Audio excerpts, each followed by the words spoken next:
பூலோகமெல்லாம் காப்பவன் நீயே, பூவான நெஞ்சம் கொண்டவன் நீயே,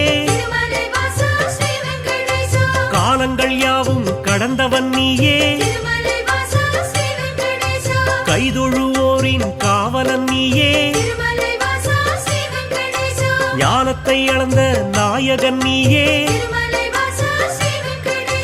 நாடிய செல்வம் தருபவன் நீயே,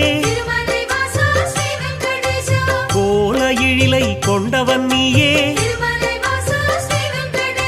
கோவிந்தா என்றால் அருள்பவன் நீயே,